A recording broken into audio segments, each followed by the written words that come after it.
When I was a kid, I did have telepathic abilities, but I never called it that. I just thought it was something everybody had.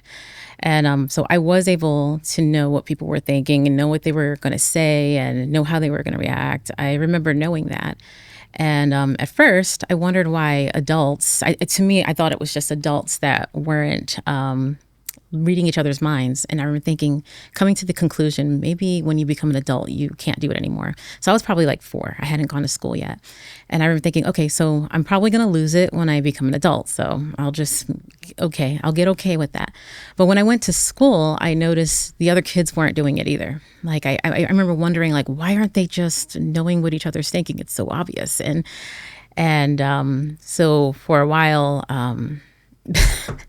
I just remember the teachers always asking me, how do you know? How do you know? Like, for example, we were playing this one game one time, and one person's supposed to go in the hallway, and everybody's sitting on the floor in a circle, and someone's supposed to take an object and sit on it. You're supposed to find the person that was sitting on the object.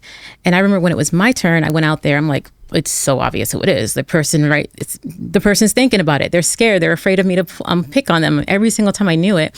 And I just remember picking it, and the teacher's like, how do you know? And then I ended up they just ended up letting me like sit it out after a few turns. Because the way the game worked was if you got it wrong, someone else got to try. But for me, I kept getting it right every single time. I just remember thinking, it's telling the teacher it's because they're thinking about it. But I didn't think anything of it. But those were my last memories of having the ability. And it's only because, you know how memories are. Your biggest memories are coming with emotions. And my emotions were like confusion, like, why aren't they doing this? And so those are my last memories of it, probably around first grade or so. And since then, it has been hit or miss.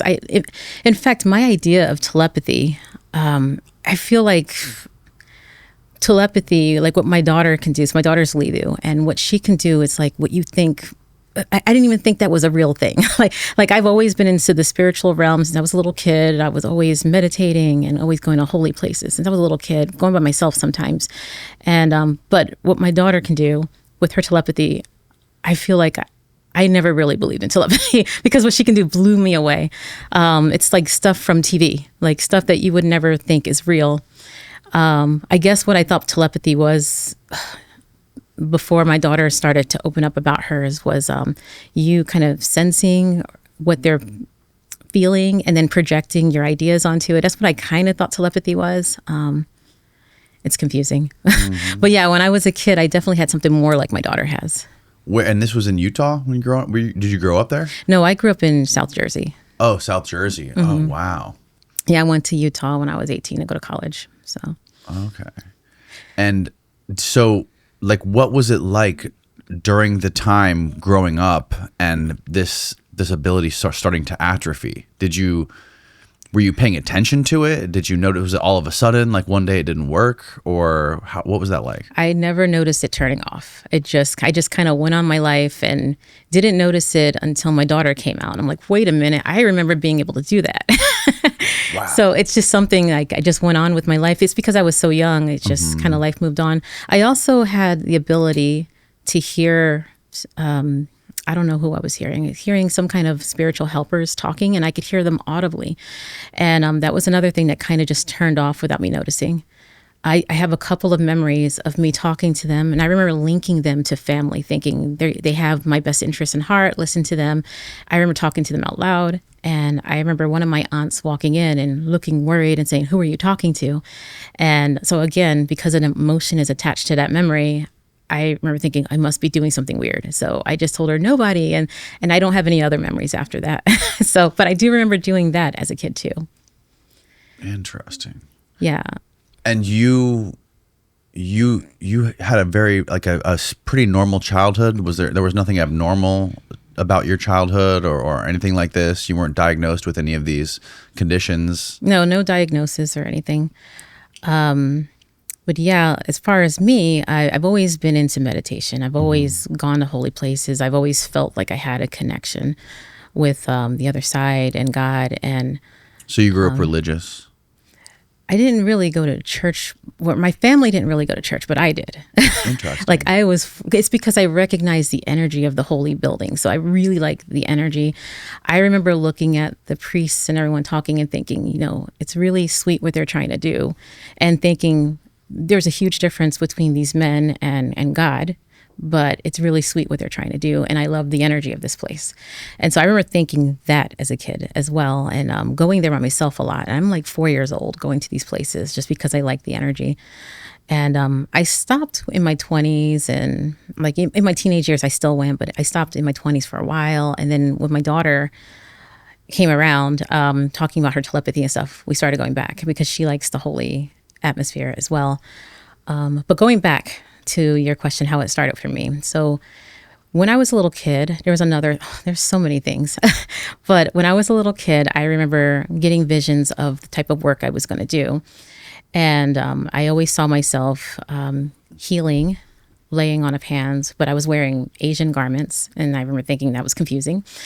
And it wasn't until in my 20s I found like the kind of chi practice I was going to do. And so I started doing it. And it was there I started learning how to sense my world blindfolded, but it's just sensing. There was no visual component to it at all. It was just being able to tell things by touch and by sound, by smell. And I remember hearing about Indonesia and like 15 years ago, kids doing this blindfolded vision. I just remember hearing about it and seeing it and thinking, I want to do that. But I remember hearing that they don't teach adults in a lot of these schools. They didn't teach adults. They only taught children. And some people even would say that adults couldn't learn it. And I remember thinking, well, that's ridiculous. We have the same brain. We might access different brain waves at different times. Like they are more in the alpha and we're more in a different, but we should be able to do it too. So there was no doubt in my mind that I could do it too.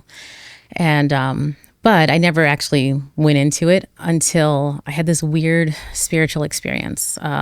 So in this reality that my daughter and I are in, there's so many abilities that are not talked about that are out there that we all have. Like this is not just special to me and her. Like we all have these things. And so there's this one weird thing that would happen with me where I would sit up one day and I'd be in a different time or in the future or a different timeline, but I would be there. Like I would be there. It's not just my thoughts.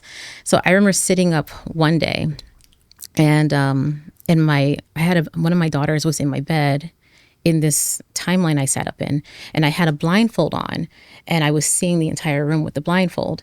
And I remember thinking, well, I'm in another timeline, or I'm in the future right now because I didn't lay down with a blindfold and my daughter wasn't in the bed.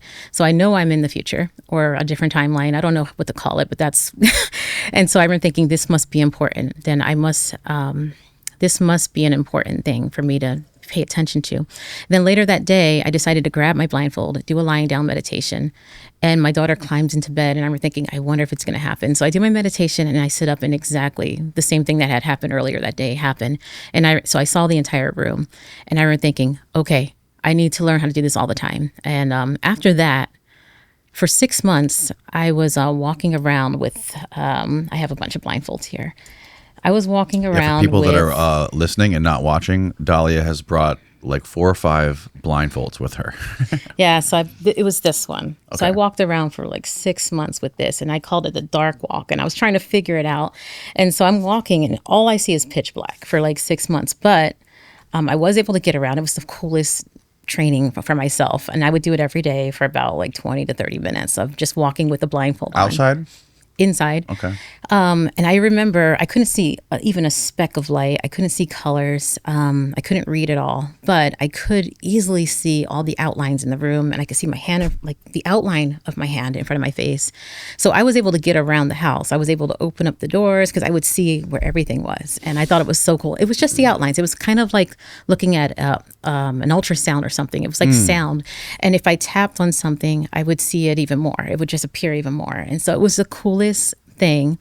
I remember thinking how cool it was that I could go into a bathroom or something without turning on the lights because it didn't make any difference. And I remember doing that for a while and then finally thinking, well, how do I actually read like the kids do? How do I actually like see colors and stuff like those kids are doing? And so I remember that's when I started looking into doing that in the US. And so there was a couple of schools. There's one in Utah called Vibravision, and I looked into them, and just 20 minutes away. And then I looked at these people online, like Rob and Wendy Gallant, or sorry, Rob Freeman and Wendy Gallant. And I looked at them, and with them, they actually just focus on the blindfold, whereas Vibravision was focusing on teaching like a lot of stuff. They taught the energy work, and they taught a lot of stuff. And since I already had an energy background, I thought I just want to do the blindfold. So I decided to fly out, and I met with these people who are doing their second seminar ever. Actually, before that, I did a phone call or a Zoom call with Rob, and we were on the call. And for the first time ever, I had my blindfold on. And for the first time ever, I started seeing things with my mind's eye. He was holding up shapes, and I got nearly 100%. And I said, "This is insane. I didn't even think that I could do something like this. I never even tried." And it was so amazing. And then he was like, "You definitely got to come into the seminar." And so when I went to the actual seminar, on the second day, I started to see colors for the first time, and they were very shocked because they hadn't seen anyone open that fast before. And so yeah, I started to see the colors, and it was so amazing. And then the next day, I started to see more. I started to see shapes, and then I started to be able to read, and it just blew my whole paradigm. I thought, like, whoa, I found the glitch in the matrix. I figured it all out. This is insane, and I felt like I could do anything after that.